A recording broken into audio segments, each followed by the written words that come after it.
fight fans, welcome back for another episode of The Real and the Rare. This is actually a special episode, little Knucklemania 6 Postmortem with my boy, big boy, Chris Jensen. A lot of crazy stuff happened this weekend. We want to kind of digest all of it, go through all of it. There's also some other stuff that happened in combat sports over the last few days that we definitely have to break down, talk about, and get into it. But first, as always, Chris, appreciate your time this morning. We all got crazy busy lives, so appreciate everything. And before we get into it, obviously, what I do for each one of these episodes is to give our sponsor some love. And this episode is brought to you by Fight Wax. Fight Wax is the ultimate skin defense for athletes and active members. Helps with abrasions, cuts, bruising. Can help with recovery. It's also good for people with skin disorders like psoriasis and things of that nature. They're about to drop the Fight Wax soap for your bar soap for your everyday use, and they also have stuff for the pets as well, which is another big thing, especially if you're a bully owner. You know exactly what we're talking about. You gotta prevent the dogs from gnawing on themselves half the time. So make sure you're checking out Fight Wax. The website officially launched this week, and make sure you're using that code down below, South 15 FW, when you're placing your orders. Show us all some love and show Fight Wax some love. What's up, brother? How you feeling this morning, my friend? Oh, I'm so much better. It took a couple days to get over the whole Philly trip, but Yeah, you had a rough go of it. Like I said, we'll go into some things. We don't need to go into everything and rehash the whole thing. But unfortunately, you were going to be there for some reason. You were going to do media, and then literally, life just said, "Okay, we're gonna throw you a little curveball here, big boy. Let's see how you deal with this." And such is life. But I'm glad you're in a better headspace after everything that kind of went on. You know what I mean? As I told you, when everything was going down, would love to have you here. Would love to have been able to do media with you and everything like that. But your mental well-being is more important than any type of content that we would have shot that weekend. So. Yeah, this weekend gave me a hard but necessary reminder that people change. You know what I mean? And in combat sports, we talk a lot about toughness, heart, grit, but we don't talk about enough is the cost of repetitive trauma to the head. It doesn't affect, it affects the reaction time, it affects the chin durability, but it also changes people's personality shift, impulse control erodes. Emotional irregulation breaks down. Anger comes faster. Reasons leave sooner. And sometimes the person you knew 4 years ago is not the person standing in front of you today. So I've watched it happen. I've lived it close enough to where I know the constant punishment hurts the brain. I know when to get myself out of trouble. I know when to run, and I know when to hide, and I know when to fold them, and I know when to run. So I wanted to. I loved being there in Philly. The way everyone treated me, from you to everyone that was there, I gotta be honest, I definitely felt the city of brotherly love this week. I was only there for 24 hours, but the embracement, the care for my well-being from the people that of Philly, including yourself. You look at you got my package for me from the sponsor. You're repping Kaizen. That it was just a very exciting weekend. But man, I have to tell you, thank you so much for that hospitality. I want to shout out to the people of You only Philadelphia. got a little bit of it. Like, everyone talks about, Phil, we're these nasty, mean, rude, No. ignorant people. No, we're not. You give us a reason to, we will be. But if you show us love, we show you love. It doesn't matter if you're an opposing fan, whatever. You're respectful for us. We're respectful. Listen, we all have our point of views, but next time we come back, we'll get you a proper cheesesteak. We'll hit the art museum steps. We'll go see Rocky. Actually, they're getting ready to put Joe Frazier's statue where they had Rocky's for the last few years. They put Rocky back at the top of steps. Oh wow! There's one thing I've always wanted to do, and I want to see Rocky on Broadway. That's like one of the Oh, biggest actually, things I've always wanted.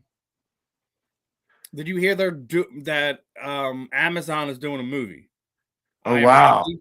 They're basically doing like what Sylvester Stallone went through to get it made, and it's called I Am Rocky, because remember, he was offered he almost had the movie shot several different times, but they kept trying to replace him as Rocky. Wouldn't do it. They kept offering crazy amounts of money. Just no, I'm Rocky.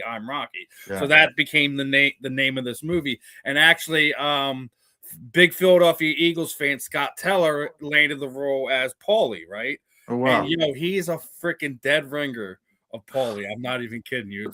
It's gonna be. They actually got a theatrical release to kind of go with it too. It's supposed to be on Amazon, but it's gonna be a theatrical release. But the Broadway show is good too. Yeah, that I got to see it. I've always wanted to. My wife's a theater teacher, so I'm big into acting. I'm big into obviously I'm on the hosting thing. I can get into character real quick, but man, I will say this. I got to get home. I got home Friday night, was able to download with the support from the guys from Shift MMA with Rick Coleman. They helped me. Chachi Versace, those some of my very close friends. Kai Stewart, they knew what time it was and they got me out of there. I'm not one to make a big scene, especially with the business ventures I have going right now. So I had to make the smart decision. I had to put you in. We had to fill you in. You had to go back in there. I know it was a little rough. I know it's kind of like guerrilla warfare media at the BKFC because they don't know where to put you. But man, you had some good interviews. You got to see some people. What was that like back there? Like you said, like when I got there, like because we both worked media for them before on other ventures, and we were kind of allowed to go in the back. Well, when I was explained to when everything got started there, and I looked at what my credentials said, and I'm like, hey, how are we supposed to do the interviews? And they were basically just told me like you can go to the post fight press conference. I'm like, well, half the fighters are going to be gone by then, so didn't get to kind of do it the way I want to do it. Did go to the press conference, talk to Andre, talk to Crazy Horse, talk. Oh, you better not call him Crazy Horse.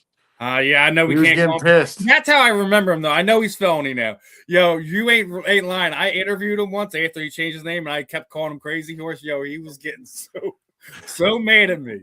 So it's like one of the things in Philly, like you can't call Darius Slice anything but Slay. You call him by his first name, you gonna get the dagger eyes. And so yeah, dude, Felony was amazing at the press conference. He was absolutely hilarious.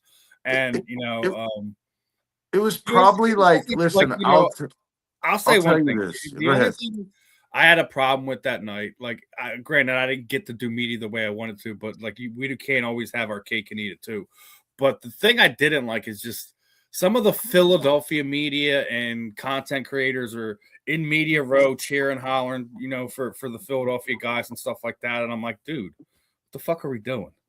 Like, listen, I'm the Philly guy too. Don't get me wrong, but you have to be neutral. You absolutely have to be neutral. You can't be sitting there screaming and hollering for it. Now, good portion of those people didn't stay to do the press conference or anything. They were just there for the fights and then they left. But there is one guy that does write for one of the papers in the area and stuff like that. And like during a Travis Thompson fight, he's sitting there like screaming, hollering Travis on during the fight with Pat and Charles. He's sitting there rooting for Pat. I'm like, what are you doing, dude? Like, you gotta be neutral. Like, it's one of these things. Like, I don't know. It's just the way I was taught when I first started coming in. Like, I'll always be a fan of the sport, and like you see a big shot, of course you're gonna be like, oh, like of course. But like you can't be sitting there screaming like, go Pat and go Lex and go. Like, you can't be doing that to the.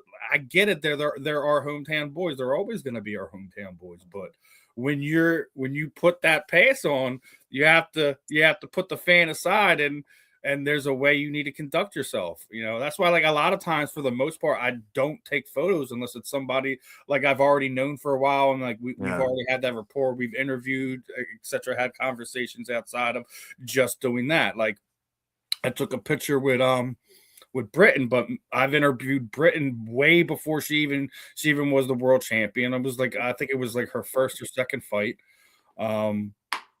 And like there's a couple times we just kept missing each other. Last time she was helping my kids get into the VIP area so they could meet Conor McGregor at Knucklemania 5. Yeah, like how they roped them off. Yeah. So like so security's trying to stop Britain, right? And she's like, "I'm a fighter. Get the fuck out of here." Pushes my kids in here. Get a picture. Say hi. What's up? So it's like there's a lot of times where you don't get those moments, but sometimes like when I ran into her, it was the prelims, and it was just like the fights hadn't even really started yet. So took a picture with her, got one with Crystal after her fight, and she's a fucking handful, man. Did you see what she was wearing after her Oh, fight? bro, I listen. Crystal is she lives here in She's a Tampa. pistol, man. Every time I see her, I think I've looked at Crystal in her eyes like in the 5 years I've known her, maybe twice. So it's not on purpose, and I love you, Crystal. It's so great, but it's always an accident. It's just like, hey, oh my God, hi, Crystal, it's you, And I love her so much. I've seen her from the beginning all the way to the end, and that's you're talking about that media and the credentials and all that, and it was about BKFC 19, 18 or 19 that they started getting real strict and not letting media back in the back. And I think I'm gonna go out on a limb a little bit here and say it's partially mine and Lorenzo's fault. Because Lorenzo and I were both working for Bare Knuckle News, and we were just going right where we wanted. We were just fucking going and getting people right after we beating them before the medical tent, getting interviews with people's faces hanging off. Taylor Starling. We were doing that for I'm not going to say the name, but we were doing that for another uh Another organization. entity. Yeah, another entity. So we were doing that, and I think at that time Cranston and that little blonde chick that works for BKSC were getting pissed because we were getting all the content, and that's when they put a stop and started locking people down on the media. And I hate it because the media is the heartbeat of the promotion. Now they do a good job. Evan and those guys do a great job, but they're still like you get the little tidbits. We get the tidbits. We go in and get the interviews.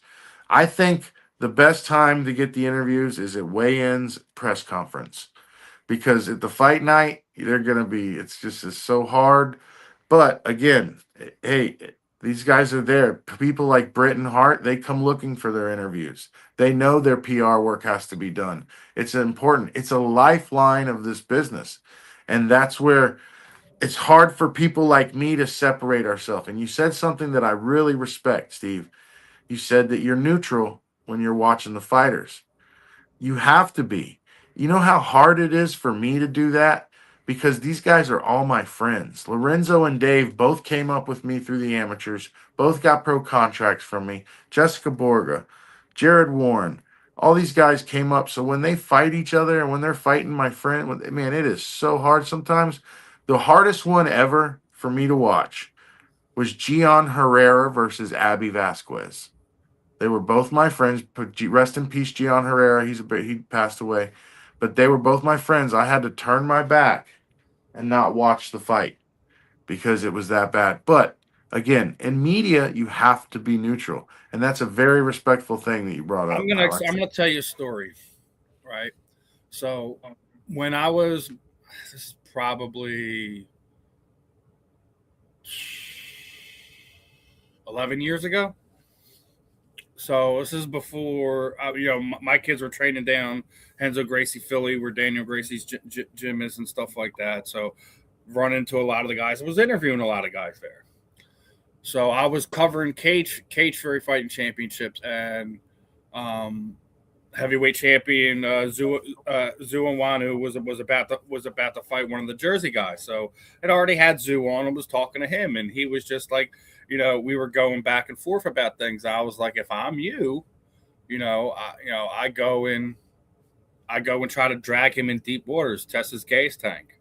Mhm. See if you can wear him down, lock a submission in, because he was kind of the bigger, longer guy. Zoo was kind of that guy that was like 220, 230, not at the heavyweight limit where Sean had to cut down. So after I did the interview, I guess Zoo came across it and started going to NewJersey.com and writing articles about me. And then like it got around, and then this is like when my mom was first started getting sick and everything like that. So like they were like, you need to apologize to Zoo. I'm like, for what? for giving an honest take to his opponent? Like, am I supposed to be sitting there getting on both knees, blowing him off or something? Like, did I miss something? Yeah. Like, I don't owe nobody apologies. I wasn't disrespectful. I didn't say he was this terrible fighter. I wasn't sitting there going after his fight game, or I said drag him into deep waters. Yeah. Like, He that's didn't something, like that. that's something you just. I thought that was a hole in his game, and sure enough, when he got to the UFC, guess what? That was the hole in his game. Yeah. Yeah. I've seen them all. Guys, for honest takes. I'm not. I will be respectful. I'm not going to sit there and say he's fucking garbage. He's got no fucking gas tank. He's got no cardio. His boxing shit. Like, that's being disrespectful. Like, I'm never going to be one of them guys. But listen, it doesn't matter if you're my friend or not. I'm going to interview your opponent. It's going to happen. Yeah. That's why Christina Frieri don't do interviews with me anymore, because I interviewed Helen Peralta. Oh Lord. So I asked her for an interview after the fact, right? I think it was her first fight with Taylor Stalling. And she was like, go fucking interview Peralta. I'm like, what the fuck is your problem, dude? I'm like, I've been interviewing you since you were doing Lions fight and no one wants to talk to you. I'm like, listen, I am neutral. I am not your friend. I'm like, if you want to be upset and you don't want to do interviews with me, fine. But don't sit there expecting me to sit there and give you glowing endorsements now and sitting there acting like you're the greatest thing since sliced bread. She is the baddest woman on the planet for all intents and purposes. But she's a mental midget.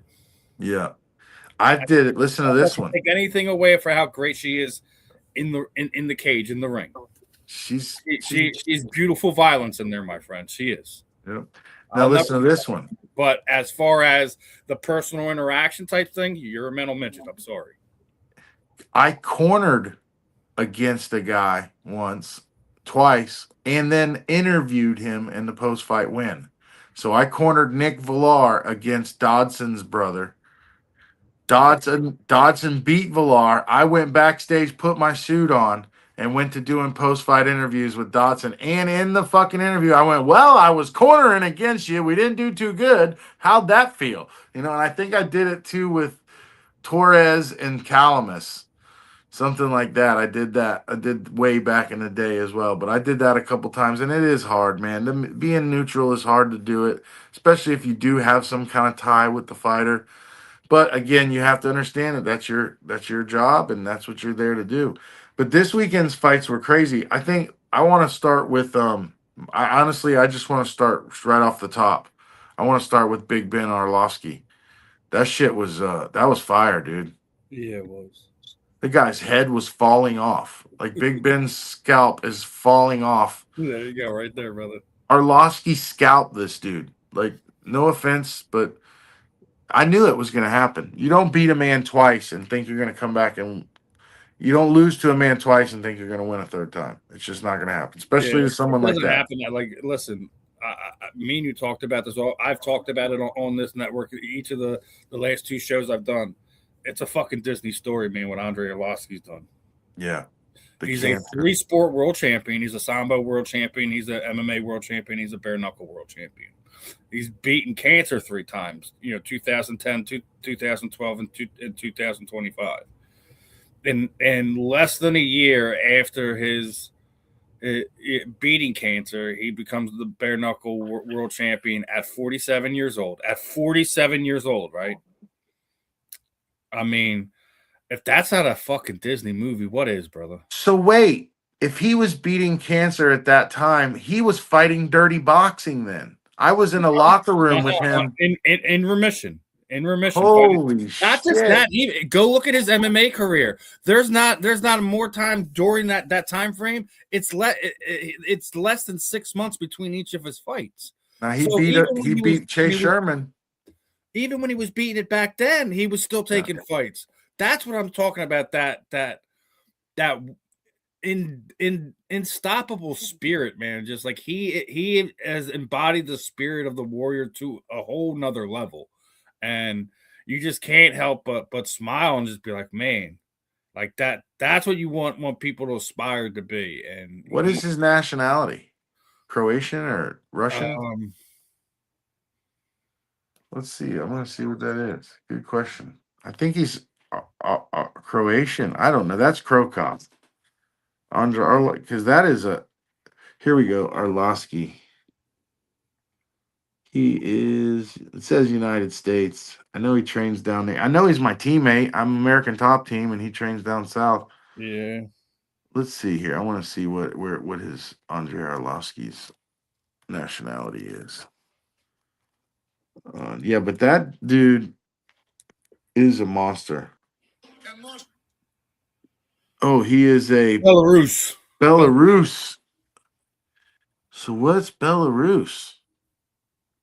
Is that I think that's the Czech Republic, ain't it? Now, my geography might be a little off, but the country in Europe, landlocked country in Eastern Europe? It's bordered by Russia to the east and Ukraine to the south, Poland to the west, Lithuania to the and Lithuania. Wow, so they're going through some shit up there right now. Probably yeah, they're yep. monsters. That's why they're all warriors. They're all savages. They're all Siberian savages. And that's what this guy was. And that's what he did. And I know not taking anything from Ben. At one point, I did not think Ben was going to lose the heavyweight title ever until they brought in Especially Arlovsky. what he did, a year ago here at Knucklemania. And Yep. watch what he did his first 3 fights in there. It's like, all right, I think Ben found his sport, man. He found his niche. Same. And then they literally bare knuckle matchmakers like, okay, you found your niche. Well, we just found your kryptonite. Yeah, and that's Arlovsky, and that's the Belarus, the Styles makes Belarusian. fights, man. Styles makes fights, man. And he just has Ben's number. I don't know what it is. So where do we go from there? Now Arlovsky obviously broke his hand. It looked like he broke his wrist, maybe, and a No, I finger. think he said he said it was his when at the presser. He said it was his pinky. Okay, so he's gonna be out at least 6 months. But I don't know about that with this I guy. know your boy Hunt at the press conference said he wants to go after that heavyweight title now. Oh, come on, man. I'm He sorry. I wants love you, to Lorenzo. be a 3-weight champion so Yeah, bad. maybe against Perdermo, but not against Arlovsky. Arlovsky is too fucking big, bro. Lorenzo's a big guy, and I like that. And I like Lorenzo as a heavyweight. As long as Lorenzo's a heavyweight, he's a big motherfucker. But remember, last time we made heavyweight, we weren't pissing clean.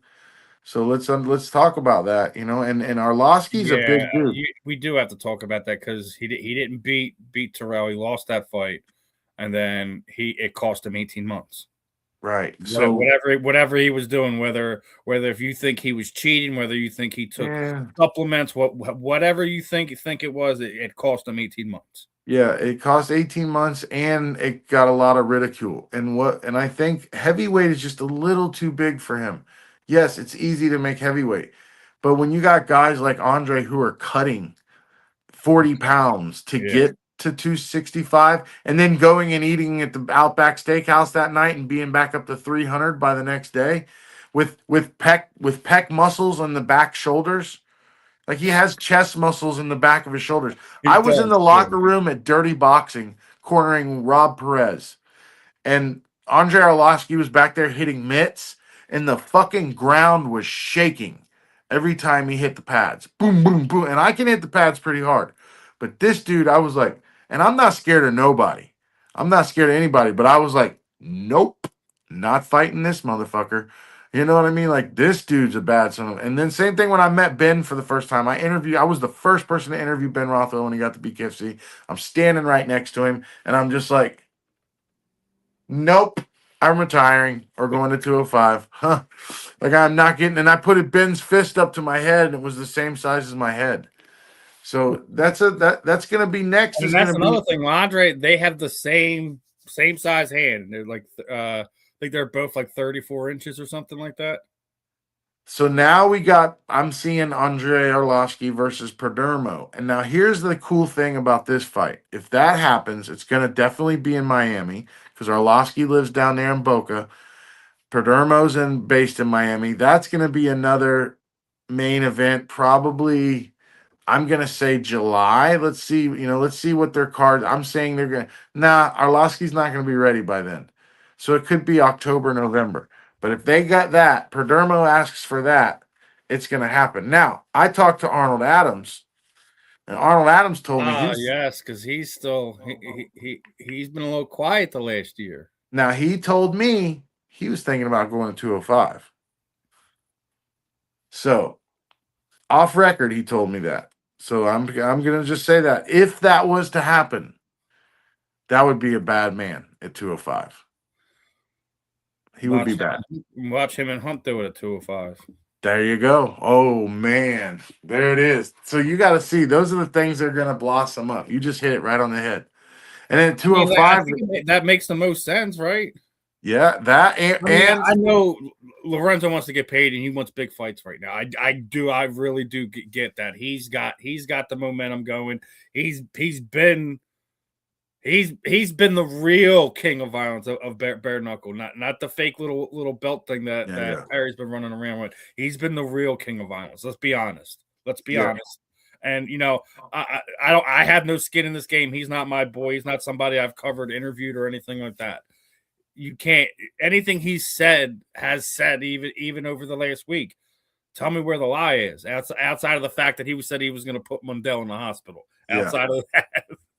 But I mean, he ain't wrong when he's sitting there saying Mike Perry ain't a real champion. He's not a real champion. He's been running from Mundell for almost 2 years now. So it was 2012. All right, real quick. I'm going to go back. It was 2012. I had just started doing amateur MMA events here in Florida. And I online would matchmake online. I'd go on Facebook or something and I'd be like, hey, anybody want to fight? Hook it up. Well, I got an email from a dude in Jacksonville by the name of Lorenzo Hunt. I'll fight. I want to fight. I'll do it. I said, okay. So I got him his first fight. It was in Newport Richey, Florida. He drove all the way from Jacksonville, which is about a 3-hour drive. He came with his dad and everyone. And his first fight, and he won. And the crowd loved Lorenzo because he started talking trash. He was doing the Conor McGregor walk, and my small town crowd loved Lorenzo. So I had to get him on my second card. So I got him on my second card, and he's on his way from Jacksonville to the weigh-ins, and his opponent pulls out. And I call him and I say, Lorenzo, your opponent pulled out. I don't know what to tell you. He goes, well, big boy, I sold a bunch of tickets. The people are following me. I ain't turning around, and I ain't telling them that I ain't fighting, so you better find me an opponent. I'm on my way. And I'm like, all right. So I got like 2 hours to find this guy an opponent. Well, one of the jiu-jitsu coaches by the name of, we call him Joe Boxer. His name is John Lewis. He's a black belt under Gracie Baja. He goes, oh, is that loudmouth dude from last event? I said, yeah, it is. He goes, I'll fight him. And I'm like, and so me and my partner look at each other like, oh, Lord, that's a black belt. We can't afford to have Lorenzo lose. I'm like, Lorenzo ain't going to take it. Let me call him. And I call Lorenzo up and I go, Lorenzo, I got you an opponent. He goes, good. I go, but I got to tell you something. He goes, what? I go, he's a black belt in jiu-jitsu. He goes, I don't care. I'm going to knock him out. I said, all right. Well, we're going to do it. So I gets there, weighs in. The next day is the fight. The bell rings. I'm sitting there. I mean, remember now, this is amateur. Lorenzo's my golden ticket. He's my Elvis.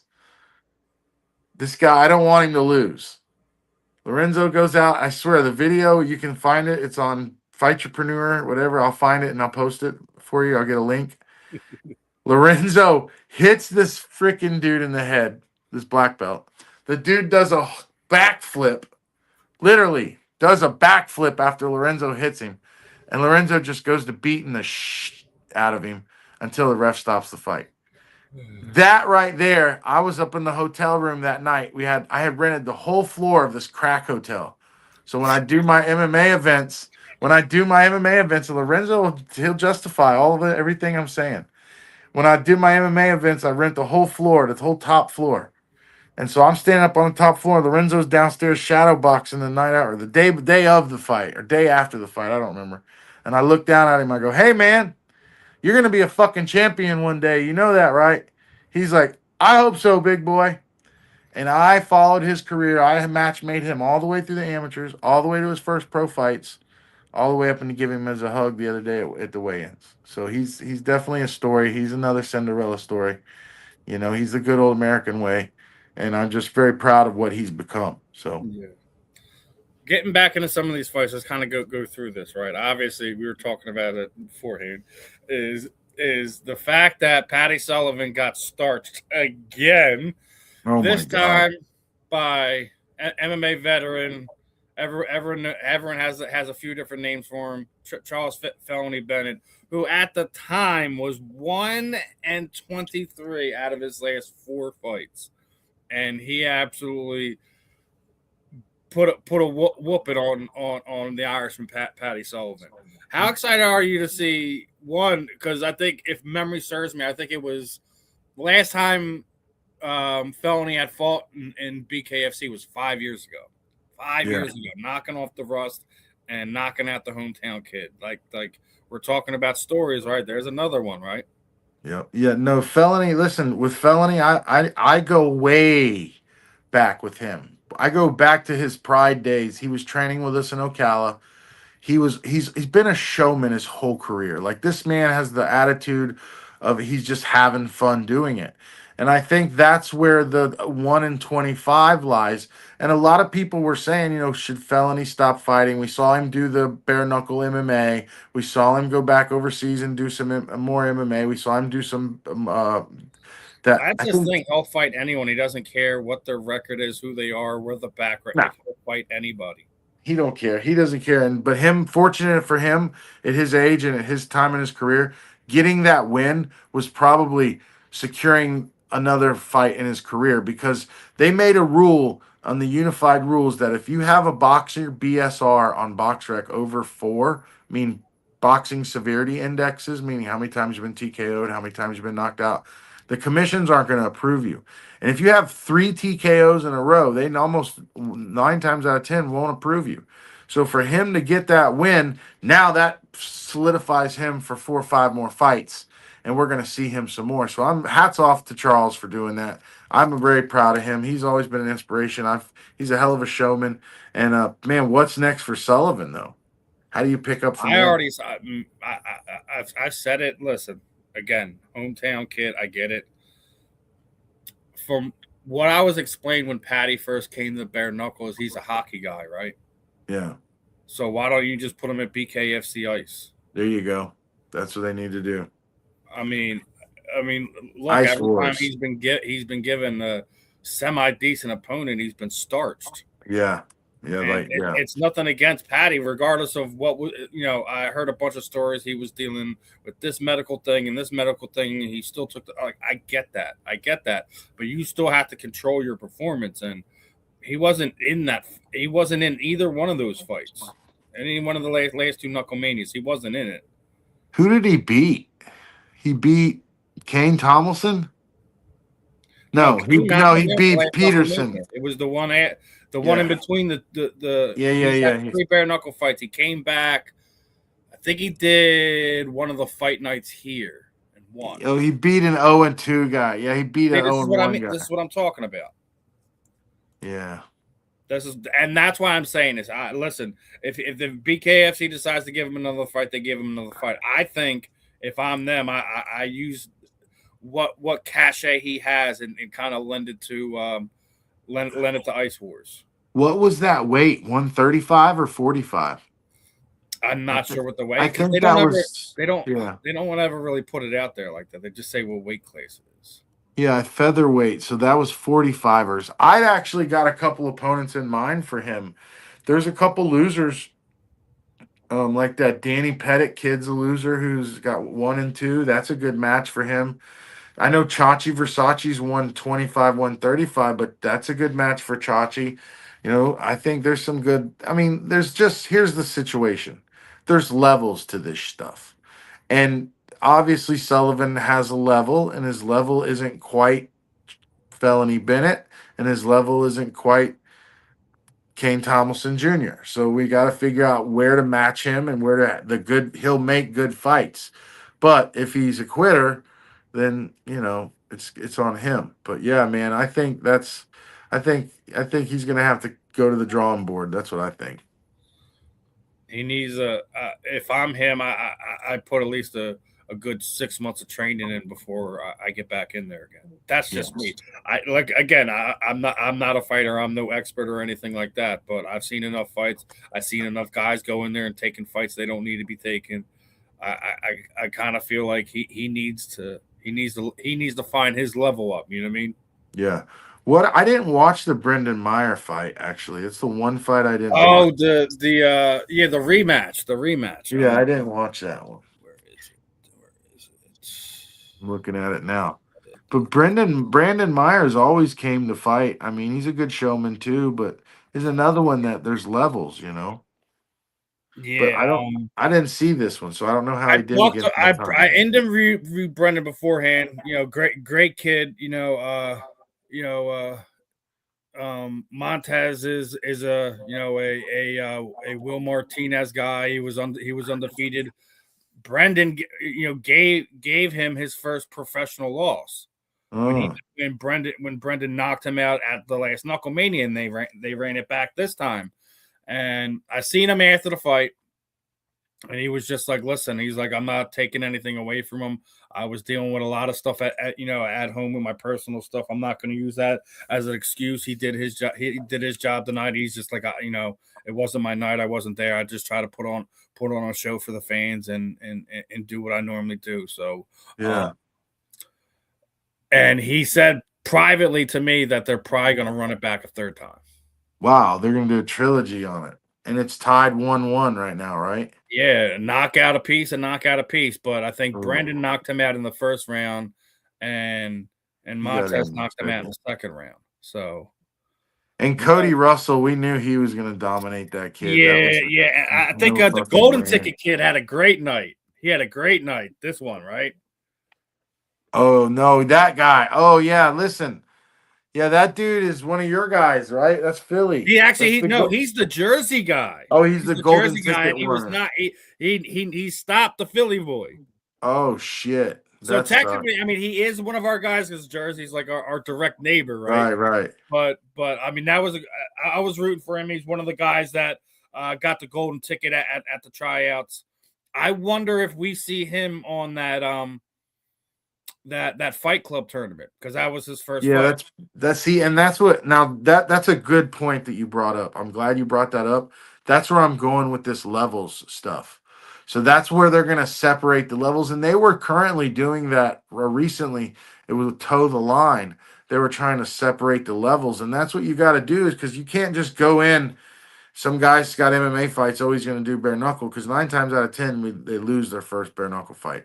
Yeah, I was fortunate enough that I won my first bare knuckle fight, lost my second, then won my third.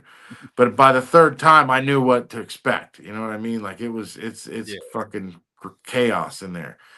However, with that fight league, they're going to do with that knuckle club fight club, they're going to be able to take these losers.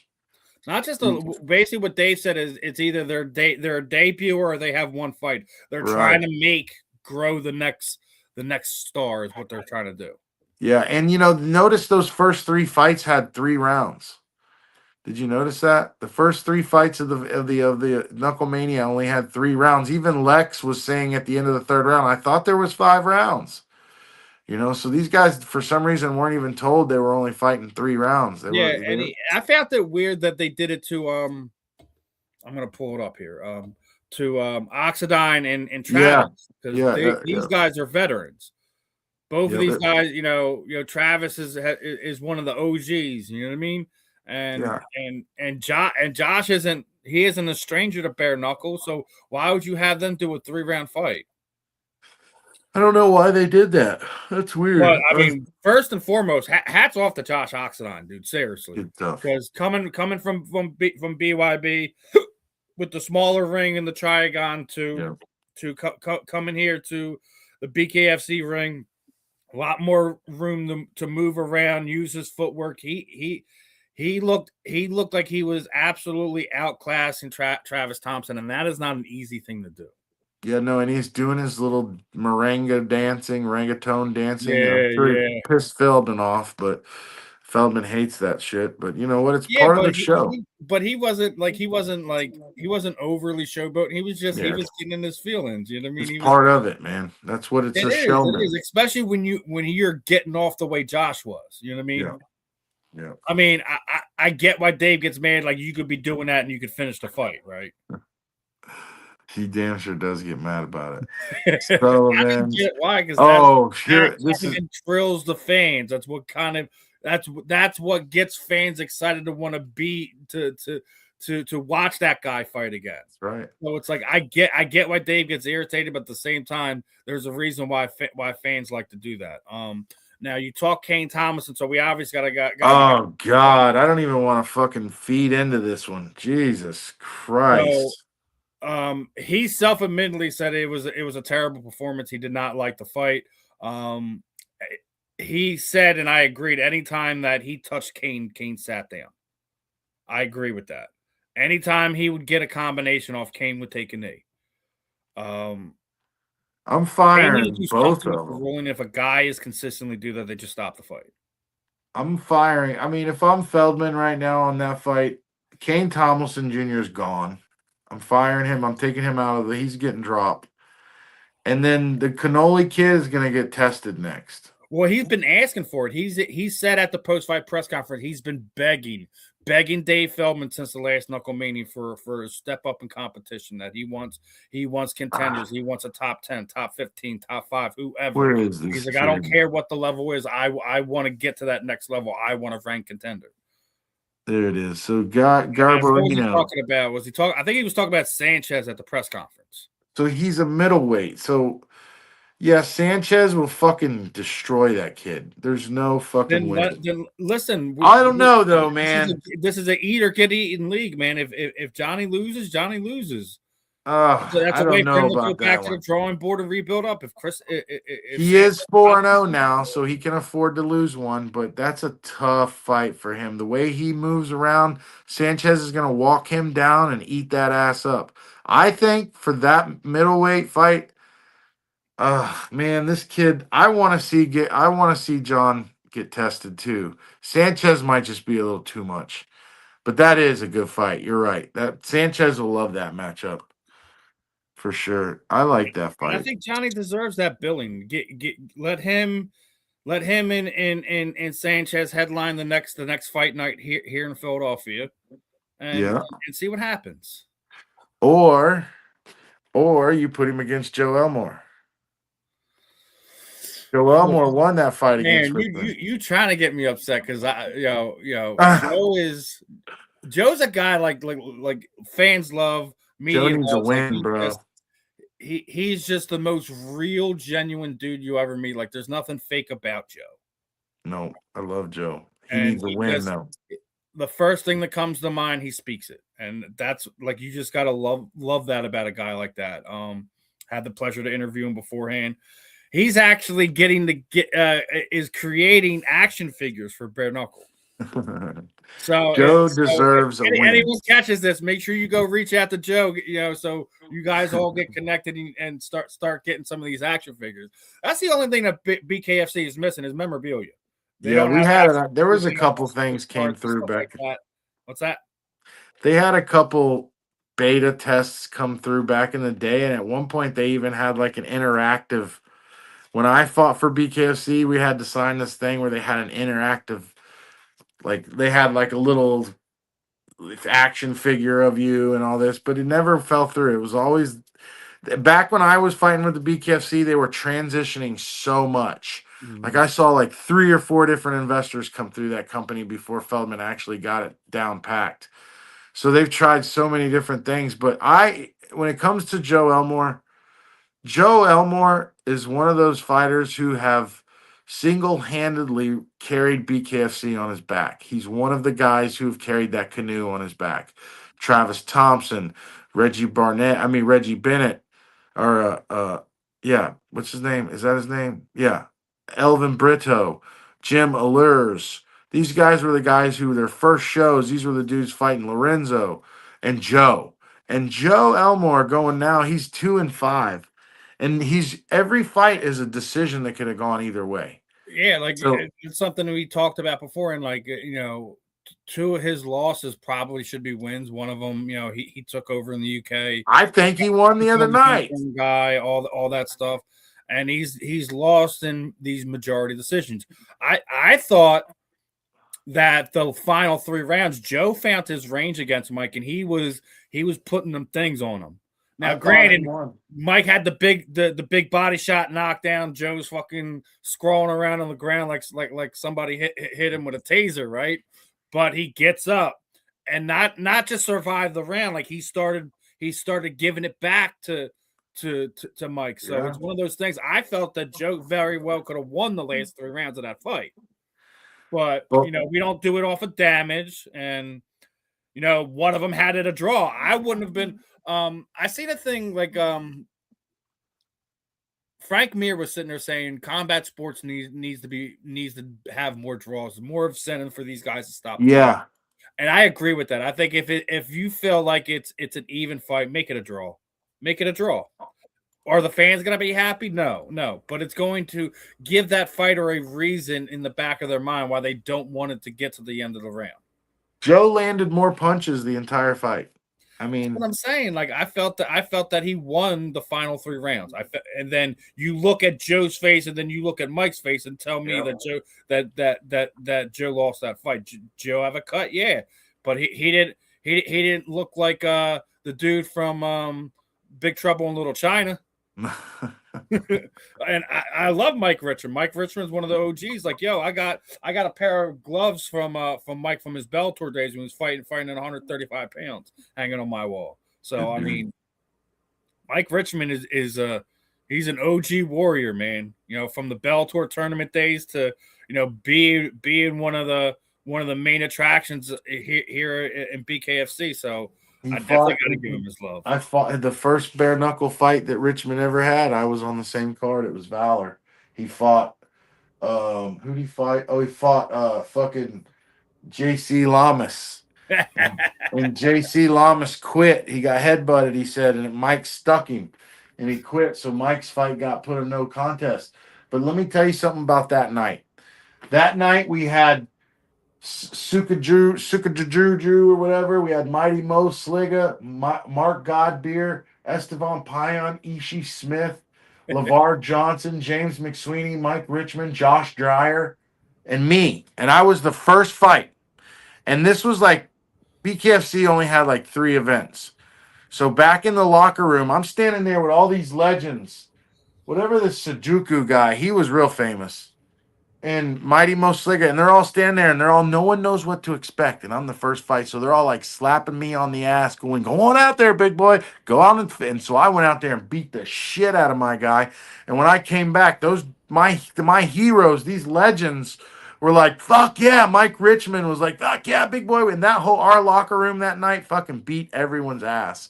And it was crazy. It was one of the coolest things ever. And so shout out to Richmond. He's one of the OGs.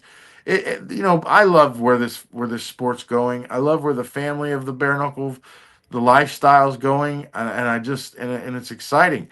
And then we get our female fighters. Yeah, you're literally reading my mind because that's the one I was about to go with next. I've seen these 2 girls build. I've seen them from the beginning. Crystal Pittman, is an absolute warrior, but Masan Wong should definitely be getting ready to get another crack at that title because that was an impressive performance. After the fight, she didn't even look like she was in a fight. That's how well she was slipping, juking, and jiving, my friend. So no, she didn't. Listen, not only are these 2 chicks incredibly beautiful, but do they have some good boxing technique? Both of them, yes. Crystal Pittman was overwhelmed this time by Jod. Jod knew what to do. She adjusted herself from the last fight. She's a smart fighter. She's got a pedigree of martial arts, and she's been around the block as well. So I think this fight was great. I also love the fact that they spanked each other. I thought that brought it. They were so fun with it. Like some people, like when you get away, it's like everything's tense and the littlest thing. Like I thought the funniest thing it took her like 10 minutes to get her fucking pants off to get on I the love it. They're good girls, but I and mean, I like can. they had the whip and they're beating each other with the whip and Crystal smiling, has taking come a pictures. long So it's like ways. it's one of the few rare things where you see the combatants that are that welcoming and then can immediately turn it. And I think that's what's special sometimes about women's combat sport is sometimes there is real animosity. There is, but Yeah. we see this more playful side from the women than we do some with some of the guys. Yeah. No, and I like, I saw some comments on the live chat a couple times about, and it was from the the competition companies fighters, and they're like, oh, they're just letting anybody dress up and play cosplay on their walkouts. You know what? I like that. I like the showmanship. I like the juggernaut. I like the fucking I costumes. don't. I like it. When it comes to that, when it comes to fight night and them kind of pointing finger, I don't pay attention to what either one of them has to sit there and say because you have too much skin in the game to sit there and like you want to critique every little thing. There's things I can critique about you guys. I just don't. I don't play that Bro, game. I have I never got much seen. respect for Mike Vasquez and what they do, and I respect what they've done to grow their brand, but they're not holding the candle to what bare knuckle fighting championships doing right now, and it's not a knock Yeah. on BKB or what Mike's done or what anything they've done. They've done more than well for themselves. It's just what BKFC's done with the branding side and what the athletes are doing. Yeah. All right, It's different. take the fact that we've even talked about like you're trying to not do as much stuff with bare knuckle. Take all that aside, right? Can you name me five world champions from BYB right now or Right. BKB? Right. Like I like what Mike and them have done with continuing to keep that brand alive. Like I am very respectful for the persistency they have on keeping that brand alive. And I think that what they have is something that Dada brought from the backyard. It is unique, it is okay, but it's not evolved. And where I see that sport going, I just don't see it when I work with them. I respect them. If my fighters want to go fight on their card, I definitely support them. However, I don't see that promotion having a future as far as maximizing their exposure for fighters. um, I just don't see it. I've been making this comment for a few years now. I think the smartest thing Mike could do is ask Dave for a tournament, UKFC Pride style. Yeah, yeah, Like but if you you got do to cut. UFC Pride style tournament, do it like do it once every 2-3 years or something like that. Come up with a weight class where you guys can both do like a co-op promotional type thing, and kind of find a way. Like maybe you learn maybe they learn a little something when they come in and do something like that.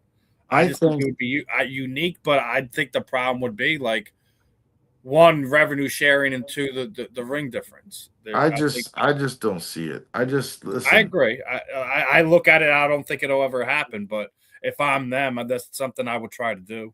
That last fight that I watched with Trey Martin and Bobby Taylor, and that was just, and everyone says, "Oh, it was such a great fight." Oh God, wow, both guys were so beat up and bloody. No, man, that circumference or that triangular space of that. This is physics. All right, there's a 1, 2, 3 step in boxing. There's angles you cut because they couldn't fit the big ring in the venue. They made that ring extra small to fit in the venue. By doing that, it just created a bloodbath, is all it was. There's no sport in that. My friend Martin Brown's been fighting with me for 20 years. His hands are like the best hands in the gym down here in Tampa. Mm-hmm. For him, and Bobby, don't not take anything away from Bobby. Bobby's tough. They fought a good fight before. But to stand there and to take that much punishment on your face, I just couldn't watch it. And I just couldn't watch Bobby get beat and handled. And there was no running away. There's no getting out of that triangle. Once you get pinned up into that corner, it's over. And so I don't know, man. I just feel like it cuts the competition. I think it's a totally different sport. I But don't look at I agree. And BYB then, and like I BKFC. said, and look what Josh Oxidine look but average when he was Yeah. there in BKB. Then you put him in the BKFC ring this past weekend, and he absolutely trouses Travis Thompson. Let me tell you this. If you put Andre Arlovsky and Ben Rothwell in that triangle, where would you put the fucking referee? You Andy go old Glenn ain't school. going in that Remember what bitch. they said they were going to do with with John McCarthy, the first UFC, put him like on a on a lifeguard's chair or something. You could throw a towel in. Yeah, that's it, because they're too big. So just like these your big heavyweight guys, fucking Pat Brady and Bear Hill the other night. Those are Yeah, some that big was son of a bitches. And man, I'm gonna tell you what, BKFC introducing Bear Hill. Bear Hill put on some fucking fight now. yeah. I Pat did mean, they too. were Pat's both a undefeated. motherfucker, but Obviously we'll get into this. Pat retiring in front of his hometown fans. He's about to be 42 years old. I can't say I didn't see it coming. I just thought we'd probably get one more out of Pat. That was just my personal opinion. that's what I But did. 42. Pat's right. That's the exact same thing I did. I retired at a big show at 42 years old.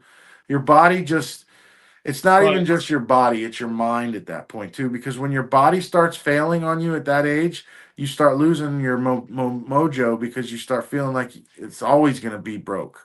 And that's where I'm at now at 45. I can hard like after this weekend, I hurt my hip and all that commotion and all that commotion of me wheeling my suitcase around Philadelphia. I hurt my hip. I couldn't hardly walk, and I don't know what I did. It might have been when I got home. I don't know, but it's like phantom pains come out of nowhere. yeah, but Bear Hill arrived. Yeah, that kid is That tough. fight was big for Pat Brady, but Bear Hill basically showed like it don't matter how big, how strong they are. He and Pat, I don't know if it looked like a couple different times like Dude, Pat had finished the fight, but Bear was just like, yeah, I might have gotten dropped. I'm on my knees, but I'm still here. I'm still in the fight. I'm not done. Come on and bring me some more, big boy. And I did try to get an interview with him before the fight just because I thought it was a great matchup before we even got to it. But Bear definitely marked his spot there. I'll be interested to see who they match him up with next, more than anything, because that's one tough SOB right there. Being able to take that beating from Pat Brady that we've already seen what he did to Zach at Knucklemania 5, right? And he broke his hand again, by the way. Pat did? Yeah, Pat broke his hand again. Well, he threw, so it says Bear threw two punches more than him, and Pat threw 375 or 376. Bear threw 378. Pat landed 223, Bear 213. So those are two dudes with two cow size heads. No offense, but those are big dudes. I was standing next to both of them at weigh-ins, especially Bear. Bear's a little bit taller than Pat, but Pat gains that in width. Now, those two boys not only showed resilience, but they went into deep water together. Those last rounds, they were both fucking gassing. Feldman knew that. And that's why those boys got awarded. And I got to be honest with you. I am a Bear Hill fan now. I am a Yeah, Joe, that 100%. fight gave me chills, brother. Like it was one of those things where it's like that that's a special fight right there. Yeah, that was a good Like one. those are special guys, and there's a reason why they got ancillary bonuses for that fight. And not just that, I'm also glad that they both decided to donate to men's mental health awareness with those ancillary bonuses. It's those Yeah. rare fighters, but rarer men. Hey, listen, we know, it's ironic because we knew what I was going through the day before. Yeah, So when Pat said that, it did bring a little tear to my eye. yeah. And I'm going to go to this one next. I'm going to tell you something that I ain't told nobody. And when all this went down the other day with the drama, and I got out of here, I got a phone call from someone very special. All right, so I'm sitting in the terminal. I'm having to go home. I just threw away my credit. I can't go to Knucklemania to go see my boys. I can't be with my boy Steve, so I'm all upset. And all of a sudden, my phone rings, and it's someone I would have never expected to call me, FaceTime me, and it was the most hated man in combat sports. And the most hated man in combat sports answered the phone. He goes, "What's going on?" and he saw in my eyes. I had just met him that morning at weigh-ins. I, shook his hand. He asked me what my real name was, and I don't tell anyone my real name. But he calls me and he talks me down, talks me up, asks me what happened, gets the rundown, tells me if I need somewhere to, if I need help or anywhere to stay, and I don't want to fly home to come, and it was just amazing. And so at that point, I really didn't. The only thing I knew of Lex was leading up into this fight, the research I did because I was obviously contracted to corner against him. So I did a lot of research. I looked up his fights. I did everything I could. I had a game plan. Unfortunately, so I didn't get contract didn't go through on me cornering that fight, so I became a Lex Ludlow fan real quick. Now, I when mean, Lex called, I can't say I blame him with that, but hey, when he Lex, called, he's a good dude, man. special dude, man. Just Yeah. like And so we get to see Lex come down from heavyweight and go to 205. And I'm going to tell you something personally. For a heavyweight, I fought 205 one time my whole career. It was the hardest cut I ever made. I looked like a crackhead. I looked like just one big bobblehead. But I'm a bigger heavyweight. I'm a little bigger than Lex and those guys. mm-hmm. So Lex gets to 205. He goes against this guy who's known for having a hard head and wins by getting hit in the head. Lex takes him into the third round, beats the shit out of him, but shows Yeah, composure. Lex looked really good. Like Look at these uppercuts he's landing. At one point, he knocked the snot out of this yeah, asshole. yeah, Like this guy has lost his last 3 fights. He's fucking not ready to fight anymore. Look nope. at him. He's a fucking mess. Get him off of there. Put him in Ice Wars. Go get him the fuck out of there. I don't know what to say, but Lex humiliated this dude. This dude doesn't. We saw Bobo humiliate him 5 years ago. We've seen him win a couple B-side fights, but now they tested him at 205 with Lex Ludlow, and Lex Ludlow comes out Philly strong. And I'm gonna tell you what, as far as the most hated man in combat sports. I don't like that name. I disagree with it. I'm offended when I hear that because his opponent's the one that should have had that name. Lex is the grizzly bear, and he mauled that fucking shark this weekend, and I'm very Yeah, he proud of did. him. I mean, listen, Shout I out to couldn't have been Lex. more impressed with him. Like, obviously, like if people don't know though Lex's story, like he was. We were talking about that mental side, man. He had been in depression real bad, blown up to 300 plus pounds, and over the past few years, he's just been getting down and getting down and getting down. And I knew he wasn't going to have a hard time cutting the cruiserweight when he told me. Like he basically he was on this network when he said like, "Oh, we ain't heavyweights. We fight in a cruiserweight for this fight. So I'm officially a cruiserweight." And for his debut at cruiserweight, you couldn't ask for a better start to it. I mean, I still feel like I think at halfway through, one of the things I think I agree that he thought it was going to be 5 rounds. Yeah. But I also felt he was pacing himself that way. That's kind of why it looks like he let him off the hook a bit. But I mean, not knocking the literal snot out of Zach's face, and I thought they probably should have stopped it there. But I guess Zach still had his faculties about him to the point where the referee thought he was still able to continue. But it's going to be interesting to see what's in store next for Lex. Another one of these guys, I feel that I know I said Johnny should headline one of the next fight nights. If it's not Johnny, it needs to be Lex. Yeah, no, Lex is there. We found out Lex is. I think the sky's the limit for them. Lex should be getting ready for the likes of guys like Lorenzo because that's the style of fighter I saw the other night. On the other hand, his opponent. Listen, this is where we're talking mental health. We're talking all this, and all I'm going to bring up is we've got to start. We've got to start laying boundaries out as promoters and matchmakers. We have to stop pretending that all these character flaws and fighters, they're often neurological, all right, and they're chemical consequences of being hitting the head too much. We got to stop enabling destructive behavior, and it starts with everyone around it being aware. If there's one thing I hope people take from this, it's that that when you have unchecked damage on these fighters who are taking a lot of shots to the head, that can be consequential. That can hurt their families and their lives, and it can hurt the face of the promotion. So we saw a few times where Lex was making full contact 1-2, 1-2, and this guy was just smiling. Listen, those shots are not going unanswered. He might not be showing them right then, but he's going to show them 5, 6 years from now. So I think personally, this guy needs to probably stop fighting, maybe be a mentor, maybe find some kind of other challenges in life, and even take up, I don't know, figure skating. I don't know, but that shit was sad. I'm sorry, and Lex, no, nothing short of perfection performance for Lex, but man, I would have liked to seen 2 more rounds of that. I mean, Anyways, I'm sure that's a little personal, but I also agree with you with the Zach isn't the same fighter he was. I know I know that the promotion was hyping him up. He's a tornado of chaos, all this other crazy. But I didn't Zach see Calamus is mass chaos. That's what Cyrus mass said. chaos. All right. Well, I didn't see mass chaos Saturday night. I saw a guy that was a pincushion. That was a punching bag. That's what he's been for Lex the past. I didn't even see any marks on Lex after the fight. No, I So don't think so. And here's the thing. The guy is mass chaos behind closed doors. If you saw the way this guy talks to his fucking wife, the way he talks to his father, the way he abuses people, the way he talked to me, I have a 14-minute video that I'm going to release eventually. For right now, I don't think I'm going to do it. But I have a 14-minute video of this dude, and the way he talks to people and the way he talks about people, it's just, in my eyes, he either deserves a fucking prison cell or a hospital bed. But that's not my choice, because God says I gotta love you, but he doesn't say I have to like you.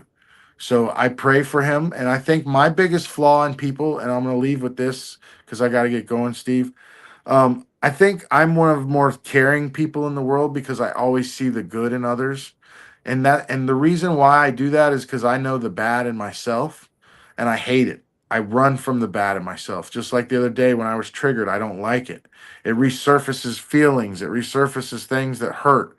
So when I meet someone and I do see that little bit of bad in them, but then I see that good, I'm always chasing that good behavior in them. So that's why I made that post that if I hadn't known anyone longer than 10 years, if you weren't in my inner circle, it was not against anyone. It was just a boundary set and an actuality for me to understand myself better. I love this sport. I think this Knucklemania was kind of cursed from the beginning for me, if you know what I'm saying, from all the things from our media, our prior media engagements until our cornerman engagements. But I think it's this: the same pattern shows up in chemical dependency as you do. All right. So when you have someone who's hooked on drugs like cocaine, the example, it creates impulsive behavior. It's disordered thinking, it's paranoia, it's reckless decision making. Well, that's the same thing when these brain traumas. So that person that me and you were dealing with, Steve, a couple weeks ago that we were talking about, and that person I had to deal with the other day, they might not be on the same thing, but they're right. It's the same stuff. So when we can see that, especially in media, then we know we can see this shit coming a mile away. Listen, dude, I want to tell you something. I have created a friend through you over the past 2 weeks, and I am so grateful for you and everything you've done for me and helped me. And I can't wait to talk to you more and more. I got to cut it short because I forgot I had a doctor's appointment, and it keeps ringing through. So I'm going to go try to get my old hip worked on and try to get back in the gym. But listen, I appreciate everything you did for me this weekend. I appreciate you wearing that brand right there. Shout out to our boys, Kaizen. Steve got the package, Mike. Maddie, Mike, Lexi. Steve got the package. He's repping it for us. I want y'all to check out Steve. We're going to get him hooked up. He's going to be a part of Kaizen. He's going to be checking out when we do our fights. He's going to come and cover them. All that good shit, man. I appreciate you, brother. Likewise, man. Go do what you got to do. Appreciate your time today, and I could have talked all day, we'll bro. I catch could up have more talked and to do it you. some more, my friend. Yeah, my man. Thank you so much. Anytime, my brother. You have a good one. All right, everyone. That was the one, the only big boy, Mr. Chris Jensen. Always a pleasure catching up with Chris. Covered just about everything. I think there was one or two things that we didn't cover from Knucklemania, but we covered a lot of it. This is our little post-mortem chat, so to speak. So, a great event. Had a lot of ups, had a lot of downs, had a lot of WTF moments, but again, I'll be back in a little bit more than an hour and 40 minutes or so with BKFC Cruiserweight. Esteban Rodriguez, the Mohawk. So, guys, make sure you stay locked in. You make sure you hit those notification bells. Hit that QR code in the top. Make sure you subscribe to South Florida Tribune's YouTube channel. And I got some more cool announcements. Hopefully, like you said, be working a little bit more with Big Boy Chris Jensen, working a little bit more with Kaizen, and we'll see what the future holds. We're going to keep pushing out the fun content, the fun interviews here on the South Florida Tribune. I'm Steve. This was another episode of The Real and the Rare. I will catch you guys on the flip side. Peace out, my friends.